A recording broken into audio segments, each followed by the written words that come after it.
வணக்கம். மனம் கவர்ந்த பங்குச்சந்தை அப்படிங்கிற அந்த தொடரில் வார இறுதி நாட்களில் கமாடிட்டிஸில் கோல்டு, சில்வர் மற்றும் க்ரூட் ஆயில், அதே மாதிரி பங்குச்சந்தையில் நிஃப்டி மற்றும் அதனுடைய செக்டார்ஸுகளை பற்றி இந்த வாரம் எப்படி செயல்பட்டது, அடுத்த வாரம் எப்படி செயல்பட வாய்ப்புகள் இருக்குது அப்படிங்கிறத பார்த்துட்டு வரோம். இந்த வாரம் அப்படி பார்ப்பதற்கு முன்னாடி புதிதாக இணைந்துள்ள அத்தனை நல்ல உள்ளங்களுக்கும் என்னுடைய மனமார்ந்த நன்றிகள். உங்களுடைய லைக்ஸ், கமெண்ட்ஸ் மற்றும் சப்ஸ்கிரிப்ஷன் மூலமா நீங்கள் கொடுத்துட்டு வரக்கூடிய ஆதரவுக்கு மிக்க நன்றி. வழக்கம் போலவே நம்ம முதல்ல கமாடிட்டிஸ்லேருந்தே ஆரம்பித்து பார்த்துடலாம். அதில் கோல்டு இந்த வாரம் வெள்ளிக்கிழமை இரவு சுமார் 10:30 மணி அளவில் $4089 அதனுடைய ட்ரேடிங் போய்கிட்டுருக்கு. நம்ம 4120 தான் நம்ம ரெசிஸ்டன்ஸாக கொடுத்துருக்கோம். இந்த வாரம் பூராவுமே அந்த லெவலை நெருங்கின வாய்ப்பு கொடுத்தாங்களே ஒழிய தாண்டி க்ளோசிங் கொடுக்கவே முடியல. 5 நாளுமே அதுக்கு கீழே தான் முடிஞ்சிருக்கு. ஸோ ஒரு மிகப்பெரிய மாற்றம் இல்லாத வாரமாக தான் இந்த வாரம் தங்கத்துக்கு இருந்துக்கிட்டு இருக்குது. இருந்தாலும் ஒரு ஃப்ளக்சுவேஷன் 4000க்கும் 4120க்கும் ஒரு ஆட்டமானது இந்த வாரம் பூரா இருந்துக்கிட்டு இருக்குது. நமக்கு இப்படி பார்க்கும்போது சின்னதாக தெரியும், பட் ஒரு $120 அப்படிங்கிறது ஒரு பெரிய விஷயம். அந்த லெவலுக்குள்ளே ஒரு மூமெண்ட் இருந்துக்கிட்டு தான் இருக்குது. பட் நமக்கு ஒரு பெரிய மாற்றம் தரலை. ஒரு வேளை வரக்கூடிய வாரம் இந்த 4120 தாண்டும் போது அடுத்த கட்டமாக நமக்கு 4490 ரெசிஸ்டன்ஸை நோக்கி போகிறதுக்கான வாய்ப்புகள் தருதான்னு பார்க்கணும். கீழே 3880 அப்படிங்கிறது தான் ஒரு முக்கியமான சப்போர்ட்டாக கோல்டுக்கு இருந்துக்கிட்டு இருக்குது அப்படிங்கிறத மனதில் வச்சுக்கோங்க. அடுத்து சில்வர் பார்க்கலாம். சில்வர் 50.30க்கு மேலே இப்போது டாலர் வேல்யூவில் ட்ரேடிங் இருந்துக்கிட்டு இருக்குது. கொஞ்ச நேரத்துக்கு முன்னாடி $49 தான் ட்ரேடிங்கில் போய்கிட்டு இருந்துச்சு. இப்போ கொஞ்சம் மேலே வந்திருக்கு. 52.30க்கு கீழே, அதே மாதிரி 50.20க்கு உட்பட்டு இந்த வாரம் பூராவுமே இருந்திருக்கு. அதற்கு கீழே இறங்கி வந்தாலும் 50.20க்கு மேலே இந்த 4 நாட்களும் க்ளோசிங் தரலை. அதே மாதிரி இன்றைக்கும் அதற்கு கீழே இறங்கி வந்துச்சு.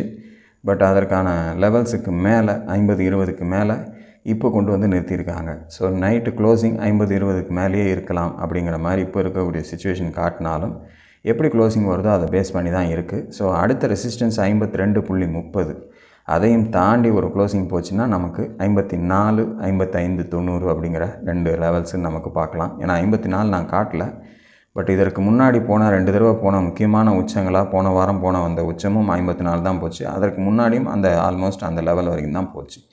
ஸோ முதல்ல அதை கடந்துடணும். அதை கடந்துருச்சு அப்படின்னா நமக்கு 55.90ன்றது அடுத்த லெவல். கீழே முக்கியமான சப்போர்ட்டாக இப்போ நமக்கு 50.20ம், அதற்கு கீழே 48.20 முக்கியமானதாக இருந்து கொண்டு இருக்குது சில்வரில் அப்படிங்கிறத மனதில் வச்சுக்கோங்க. அடுத்து க்ரூட் ஆயில் பார்க்கலாம். க்ரூட் ஆயில் $57 ட்ரேடிங் நடந்துக்கிட்டு இருக்குது. வழக்கம் போலவே $65க்கும் $55க்கும் உட்பட்டு தான் இருந்துக்கிட்டு இருக்குது. ஒரு மிகப்பெரிய சேஞ்சஸ்ன்றது இன்னும் க்ரூட் ஆயிலில் நமக்கு கிடைக்கல. இந்த $10க்கு உட்பட்டே தான் இருந்துக்கிட்டு இருக்குது. பார்ப்போம் தொடர்ந்து வரக்கூடிய வாரங்களில் எந்த பக்கம் அதனுடைய பயணம் இருக்குன்ட்டு. அடுத்து நிஃப்டி மற்றும் அதனுடைய செக்டார்ஸுகளை பற்றி பார்த்துடலாமா? Nifty 26,068 closing.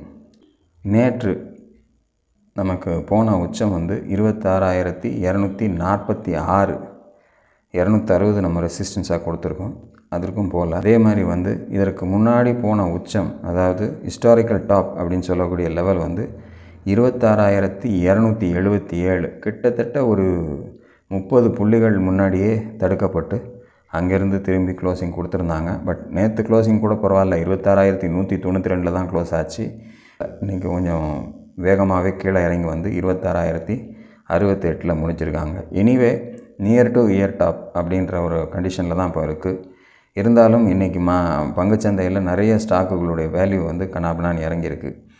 அது சகஜம்தான். இந்த மாதிரி மார்க்கெட்டில் கொஞ்சம் அந்த வேகமாக மேலே போய்கிட்டு இருக்கும்போது ஒரு சின்ன ஒரு சர்க்கிள் கொடுத்தாலும் கூட நமக்கு ஒரு பதட்டம் வந்துடும். அவ்வளோதான் போல இருக்குது அப்படிங்கிற மாதிரி ஒரு நினைப்பில் விற்பாங்க. அதுவும் வெள்ளிக்கிழமை போது கொஞ்சம் அந்த ஒரு ஃபியர் வரதான் செய்யும்.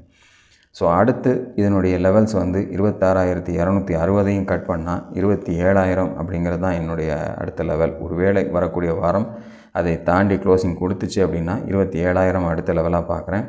கீழே 25,810 அப்படிங்கிறது ஒரு நல்ல சப்போர்ட்டாக இப்போ நமக்கு கன்வெர்ட் ஆகியிருக்கு நிஃப்டியை பொறுத்தளவில் அப்படிங்கிறத மனதில் வச்சுக்கோங்க. நான் போன வாரம் சொன்னது தான் இந்த வாரமும் சொல்லுவேன். கொஞ்சம் உச்சத்தில் இருக்கும்போது கவனமாகவே இருக்கணும். இந்த மாதிரி ஏதாவது ஒரு வேகமான ஒரு இடத்துல வரும்போது வாலட்டைலிட்டி அதிகமாக இருக்கும். சரசரன்னு மேலே ஏறுறதும் சரசரன்னு கீழே இறங்குறதும் கொஞ்சம் நமக்கு பரபரப்பை தரக்கூடிய அளவில் வரும். அந்த சமயங்களில் நம்ம பதட்டம் இல்லாமல் நம்முடைய ப்ராஃபிட் புக்கிங்கையோ இல்லது அதில் ஏதாவது ஒரு பார்ஷியல் புக்கிங்காவது பண்ணுறதுக்கு நமக்கு வாய்ப்புகள் கிடைக்கும்போது அதை சரியான நேரத்தில் பயன்படுத்திக்கணும். எப்போ ஏறுதோ அந்த நேரத்தில் டக்குன்னு கொடுத்துட்டு வெளில வர்றதுக்கு நம்ம தயாராக இருந்துக்கணும் அப்படிங்கிறத மனதில் வச்சுக்கோங்க. அடுத்து செக்டார்ஸுகளை பார்க்கலாமா? செக்டார்ஸுகளில் நம்ம வழக்கமாக முதல்ல பார்க்குறது பேங்க் நிஃப்டி 58,867 முடிச்சிருக்காங்க. 59,310 தான் நம்ம அடுத்த லெவலாக கொடுத்தோம். அது நேற்று போயிருக்காங்க.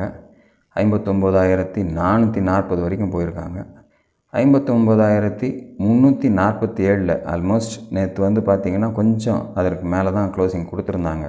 பட் சஸ்டெயின் ஆகலை. இன்றைக்கி பேங்க் நிஃப்டி ரொம்ப கடுமையாக தான் இறங்கியிருக்கு. 480 புள்ளிகள் மைனஸில் வந்திருக்காங்க. ஸோ 58,867 முடிச்சிருக்காங்க. இந்த 58,730 இந்த வாரத்தில் ஒரு கேப் அப்பில் தான் மேலே போச்சு. அதுவே வந்து ஒரு நமக்கு போன வாரம் அது நெருக்கத்தில் க்ளோசிங் கொடுத்துருந்தாலும் தாண்டி இந்த வாரம் மேலே போய் தான் நமக்கு ஓப்பன் ஆச்சு. பட் சஸ்டெயின் ஆகலை. 59,310 கிட்ட. ஒருவேளை வரக்கூடிய வாரம் அந்த 59,310 கடந்து மேலே போகிறாங்க அப்படின்னா 60,130 தான் அடுத்த லெவலாக இருக்கும்.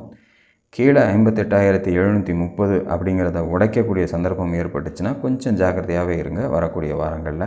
ஏன்னா அடுத்து கீழே நமக்கு கொஞ்சம் பெரிய கேப்பாகவே 57,630 தான் லெவல்ஸாக இருக்குது அப்படிங்கிறத மனதில் வச்சுங்க. ஸோ ஒரு சின்ன இடத்துக்குள்ளே இப்போ சிக்கியிருக்கு. இதை விட்டு வெளியில் எந்த பக்கம் போகுதுங்கிறது வரக்கூடிய வாரத்தில் ரொம்ப முக்கியம். அடுத்த செக்டார் பார்க்கலாம். ஃபின் நிஃப்டி 27,566 முடிச்சிருக்காங்க. 27,570க்கு மேலே முடிக்க வேண்டியது கொஞ்சம் ஒரு 4 புள்ளிகள் கீழே கொண்டு வந்து இன்றைக்கி முடிச்சிருக்காங்க. ஸோ இருந்தாலும் இந்த வாரம் அதற்கு மேலே தான் க்ளோசிங் போன மாதிரியான ஒரு லெவலில் தான் நின்றுருக்கு. ஸோ இது ஒரு சப்போர்ட்டாகவும் எடுத்துக்க வேண்டாம், ரெசிஸ்டன்ஸாக நியூட்ரலாக பாருங்கள். கீழே பேஸ் சப்போர்ட்டாக நமக்கு 26,580 படிப்படியாக ஏறி அப்புறம் கொஞ்சம் 27,000 வரைக்கும் வந்து அங்கே ஒரு சப்போர்ட் எடுத்து மறுபடியும் போய் இந்த லெவலை கிராஸ் பண்ணி ஆல்மோஸ்ட் அது நெருக்கத்திலேயே க்ளோசிங் வந்திருக்கு. ஸோ ஒரு வேளை வாய்ப்பு கொடுத்து அடுத்து வரக்கூடிய வாரம் அதை தாண்டி செல்லக்கூடிய சந்தர்ப்பம் ஏற்பட்டால் 28,390ங்கிறது அடுத்த லெவலாக இருக்கும். கீழே 26,580 அப்படிங்கிறது ஒரு முக்கியமான சப்போர்ட்டாக இருக்கும். இப்போ இதுக்கு நடுவில் தான் வந்து இந்த 27,570 கிட்ட இந்த க்ளோசிங் இருக்கிறதுனால இந்த ரெசிஸ்டன்ஸ் இந்த சப்போர்ட் லெவலுக்கு எந்த பக்கம் வர்றதுக்கு முயற்சி செய்து வரக்கூடிய வாரம் ஃபின் நிஃப்டி அப்படிங்கிறத பொறுத்திருந்து பார்ப்போம். அடுத்த செக்டார் நிஃப்டி ஐடி 36,885 க்ளோசிங் 37,065க்கு மேலே கொண்டு போய் நிறுத்தியிருக்காங்க. ஆனாலும் கூட சஸ்டெயின் பண்ண முடியல. புதன்கிழமை 37,116 வரைக்கும் உச்சம் போச்சு. ஆனால் க்ளோசிங் 37,044 கொண்டாந்து முடிச்சிருக்காங்க. நேற்று 37,278 வரைக்கும் போனது. க்ளோசிங் 37,043. இப்படி அந்த 37,065க்கு மேலே க்ளோசிங் கொடுக்காமல் மெயின்டைன் பண்ணி தான் இன்றைக்கும் முடிச்சிருக்காங்க. ஸோ ஒருவேளை வரக்கூடிய வாரம் உடைச்சி செல்லக்கூடிய வாய்ப்பு ஏற்பட்டால் அடுத்து 38,050 38,570 அடுத்தடுத்த வாய்ப்புகளாக இருக்கும். அப்படி சந்தர்ப்பம் கொடுக்காமல் கீழ் நோக்கி வர ஆரம்பிச்சதுன்னா நமக்கு ஏற்கனவே இருக்கக்கூடிய 35,400 அப்படிங்கிறது ஒரு முக்கியமான சப்போர்ட்டாக இருக்கும் நிஃப்டி ஐடிக்கு அப்படிங்கிறத மனதில் வச்சுக்கோங்க. அடுத்த செக்டர் பார்க்கலாம். நிஃப்டி பார்மா 22,695க்கு மேலே போன வாரமே போயிடுச்சு. பட் இந்த வாரம் கொஞ்சம் 22,900 வரைக்கும் நெருங்கி போனாங்க. பட் சஸ்டெயின் பண்ண முடியல. இந்த வாரம் 22,695 கீழே கொண்டாந்து 22,580 அப்படிங்கிற லெவலில் முடிச்சிருக்காங்க. ஸோ மறுபடியும் ஒரு சப்போர்ட்டாக இருந்த இடம் வந்து ரெசிஸ்டன்ஸாக கன்வெர்ட் ஆகிருக்கு. இது கரெக்டாக இருக்கா அப்படிங்கிறது வரக்கூடிய வாரம் இந்த லோவை கட் பண்ணி வரும்போது அதுன்னு ஸ்ட்ராங்காக வேலை செய்யுதுன்னு எடுத்துக்கலாம். அப்படி இல்லாமல் திரும்பி மறுபடியும் 22,695க்கு மறுபடியும் கட் பண்ணி மேலே போச்சு அப்படின்னா 23,100 தான் ரெசிஸ்டன்ஸ். கட் பண்ணி கீழே வந்துச்சுன்னா 21,950 வரைக்கும் வந்துடலாம். ஸோ கொஞ்சம் கவனமாகவே பார்மாவில் இருக்கணும். கேப்பு ஜாஸ்திங்கிறதுனால கீழே இறக்கம் எவ்வளோ தூரம் வரும்னு சொல்ல முடியாது. கீழே கட் பண்ணி லோவை கட் பண்ணி வரும்போது, அதாவது இந்த வாரத்தினுடைய லோவை கட் பண்ணி வரும்போது கேர்ஃபுல்லாக இருங்க. அடுத்த செக்டார் பார்க்கலாம். நிஃப்டி எஃப்எம்சிஜி இந்த வாரமும் 55,700 தாண்டலை. ஒரு அமைதியான ஒரு நிலைமைக்கு மாறிடுச்சு. 55,504 தான் முடிச்சிருக்காங்க.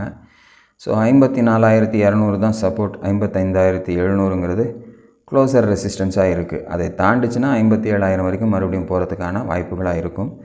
இந்த 2 வாரங்களும் ஒரு சைட்வேஸில் அமைதியான சூழ்நிலையோட பக்கத்துலேயே அதுக்கிட்ட இருந்துக்கிட்டு இருக்கிற மாதிரி சூழ்நிலை தெரியுது. பார்ப்போம் அதனுடைய வலிமை அடுத்த எந்த பக்கம் இருக்குது அப்படிங்கிறத பொறுத்திருந்து பார்ப்போம். அடுத்த செக்டார் நிஃப்டி ஆட்டோ 27,537 முடிச்சிருக்காங்க. 27,270க்கு மேலே ஒரு கொஞ்சம் கொஞ்சமாக நகர்ந்து அடுத்து 27,970 நோக்கி கொஞ்சம் போராடி தான் போய்கிட்டு இருக்கு. இருந்தாலும் அதனுடைய அடுத்த லெவல் போகிறதுக்கான முயற்சி 27,600 தாண்டும் போது நமக்கு வர்றதுக்கான வாய்ப்புகள் இருக்குது. கீழே 27,270ங்கிறது முக்கியமான சப்போர்ட்டாக இப்போ இருந்துக்கிட்டு இருக்குது. மேலே 27,970ங்கிறது ஒரு நல்ல அடுத்து வரக்கூடிய புதிய உச்சமான ஒரு ரெசிஸ்டன்ஸாக நமக்கு இருந்துக்கிட்டு இருக்குங்கிறதுனால கவனத்தோடு அடுத்தடுத்த லெவல்ஸை நகர்ந்துக்கிட்டு போகிறத நம்ம பார்க்க முடியுது. பார்க்கலாம் அடுத்த புதிய உச்சங்களாக அதை தாண்டி செல்கிறதுக்கு வாய்ப்புகள் எடுத்து வரக்கூடிய வாரத்தில் அப்படின்னு. அடுத்த செக்டார் நிஃப்டி ரியாலிட்டி 905 அப்படிங்கிற லெவலில் முடிஞ்சிருக்கு. ஒரு கடுமையான இறக்கம். மற்ற செக்டார்களை கம்பேர் பண்ணும்போது இது ஒரு கடந்த 3 வாரங்களாகவே ஒரு வேகமான ஒரு இறக்கமாக இறக்கி கொட்டியிருக்காங்க. 965லேருந்து 925 தாண்டி வேகமாக இறங்கி வந்துக்கிட்டு இருக்கு. ஸோ 860 தான் அடுத்த சப்போர்ட். இந்த வாரத்தினுடைய லோவையும் கட் பண்ணி கீழே வந்துச்சோம்னா அந்த லெவல் வரைக்கும் வர்றதுக்கான வாய்ப்புகள் இருக்கும். ரியாலிட்டி செக்டாரில் கொஞ்சம் கவனத்தோடவே இருங்க. எப்படி வரப்போகுதுன்றது நமக்கு தெரியாது. 925 தான் ஒரு முக்கியமான இப்போ ரெசிஸ்டன்ஸாக கன்வெர்ட் ஆகிருக்கு. ஸோ அதை உடைக்காத வரைக்கும் கொஞ்சம் கவனத்தோடவே அடுத்தடுத்த லோவஸாக வரும்போது கொஞ்சம் கவனத்தோடவே பார்த்துங்க. உங்களுடைய புதிய முயற்சிகளை 860 கிட்ட கீழே உடைக்காத போது எடுக்கிறதுக்கு முயற்சி பண்ணலாம் அப்படிங்கிறத மட்டும் கவனத்தில் வச்சுக்கோங்க. அப்படி ஒரு வேளை இந்த இடத்தையே ஒரு நல்ல சப்போர்ட்டாக எடுத்து 925 கட் பண்ணி வேகமாக திரும்பிச்சுன்னா நம்ம கொஞ்சம் ஒரு புத்துணர்ச்சி கிடச்சிருக்குங்கிற முடிவுக்கு நம்ம வரலாம். கரெக்டாக இருக்கணும். அதனுடைய க்ளோசிங் ஸ்ட்ரென்த்தாக இருந்துச்சுன்னா நமக்கு இங்கேருந்து கூட திரும்புறதுக்கு கூட வாய்ப்புகளாக கூட மாறிடலாம். வரக்கூடிய வாரத்தினுடைய செயல்பாட்டுக்கு ஏற்றால் போல். அடுத்த செக்டார் நிஃப்டி மெட்டல் 10,142 க்ளோசிங். ஒரு நல்ல ஏற்றம் கொடுத்து 10,420 தாண்டி 10,800 வரைக்கும் ஒரு 2-3 வாரங்களுக்கு முன்னாடி போன இந்த பர்டிகுலர் செக்டார் இப்போ மீண்டும் 10,420 கீழே கொண்டாந்து முடிச்சிருக்காங்க. ஸோ கண்டினியூ ஆகுதாங்கிறதையும் நம்ம பார்க்கணும். அந்த அளவுக்கு வருமா இல்லை கீழே அந்த இடம் வரும்போது ஒரு நல்ல சப்போர்ட் எடுத்திருக்கு ஏற்கனவே. ஸோ இந்த இடத்துலையே ஒரு நல்ல சப்போர்ட் எடுத்து மீண்டும் 10,420 கட் பண்ணிச்சு அப்படின்னா அதனுடைய அடுத்த முயற்சியாக 10,920 நோக்கி மறுபடியும் போகிறதுக்கான வாய்ப்புகள் எடுக்கலாம். அப்படி ஒரு வேளை இந்த லோவை கட் பண்ணி கீழே போச்சு அப்படின்னா 9,805 தான் ஒரு முக்கியமான சப்போர்ட். ஸோ அந்த லெவல் வரைக்கும் கூட வர்றதுக்கு வாய்ப்புகளாக நிஃப்டி மெட்டலில் மாறிடலாம் அப்படிங்கிறத கவனத்தில் வச்சுருக்கங்க. இன்றைக்கி விழுந்த செக்டார்களில் இதுவும் ஒரு முக்கியமானது அப்படிங்கிறத மனதில் வச்சுக்கோங்க. அடுத்த sector Nifty oil and gas 12,143 closing. ஒரு பெரிய மாற்றம் இல்லாமல் கடந்த வாரமும் இருந்துச்சு, இந்த வாரமும் இப்படி தான் இருக்குது. கொஞ்சம் 12,000க்கு மேலே போன வாரம் கொண்டாந்து அப்படி சஸ்டெயின் பண்ணி நிறுத்தினாங்க. பட் இப்போ 12,300க்கும் 12,100க்கும் மத்தியிலேயே இந்த வாரம் பூராவுமே இருந்துட்டு போயிருக்கு. ஸோ எப்படி ஒரு சந்தர்ப்பம் கொடுக்குது அப்படிங்கிறத பார்க்கணும். ஒரு வேளை 12,300க்கு மேலே வரக்கூடிய வாரம் க்ளோசிங் போச்சு அப்படின்னா அடுத்த ரெசிஸ்டன்ஸாக நமக்கு 12,650 அப்படிங்கிறது இருக்குது. கீழே நமக்கு ஒரு முக்கியமான சப்போர்ட்டாக 12,000 அப்படிங்கிறது இப்போதைக்கு இருந்துகிட்டு இருக்குங்கிறத கவனத்தில் கொள்ளுங்கள். இதுதான் இந்த வாரத்துக்கான செக்டார் லெவல்ஸ். நிஃப்டியை பொறுத்தளவில் 26,068 க்ளோஸ் ஆனாலும் ஆல்மோஸ்ட் 26,277ங்கிற வரலாற்று உச்சத்தை நெருக்கத்துக்கு சென்று இந்த வாரம் திரும்பியிருக்கு. ஸோ ஒரு பொறுமையான முன்னேற்றம் தந்து அடுத்து வரக்கூடிய வாரம் செல்லக்கூடிய வாய்ப்புகள் கிடச்சி அதையும் கடந்துச்சு அப்படின்னா அடுத்த கட்டமாக 27,000 வெகு சீக்கிரத்தில் தட்டுறதுக்கான வாய்ப்புகள் நமக்கு ரொம்ப ஈஸியாக வந்துடும். ரொம்ப வேகமாக போய் கூட தொட்டுடலாம். அந்த அளவுக்கு ஒரு சந்தர்ப்பங்கள் கிடைக்கலாம். அதற்கான வாய்ப்புகள் வரக்கூடிய வாரத்தில் தருதா அப்படிங்கிறத பொறுத்திருந்து பாருங்கள்.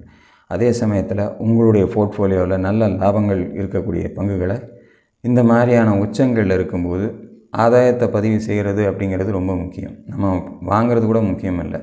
சரியான நேரத்தில் நம்ம வாய்ப்புகளை மிஸ் பண்ணிட்டோம் அப்படின்னா அடடா நம்ம விட்டுட்டோமேங்கிற நிலைமை வந்துடக்கூடாது. அதனால் அட்லீஸ்ட் ஒரு 50%ஆவது புக் பண்ணி நீங்கள் உங்கள் லாபத்தை கண்ணில் பார்த்துக்கிறது நல்ல ஸ்டாக்குகளில் முக்கியம். வாய்ப்புகள் கிடைக்கக்கூடிய பங்குகளில் மட்டும்தான் நான் சொல்கிறது. ஸோ அதற்கான முயற்சிகளில் நீங்கள் இறங்குங்க. தொடர்ந்து அடுத்த வீடியோவில் நான் தேர்ந்தெடுத்த சில பங்குகளோடு உங்களை சந்திக்கிறேன். அதுவரையில் நன்றி, வணக்கம்.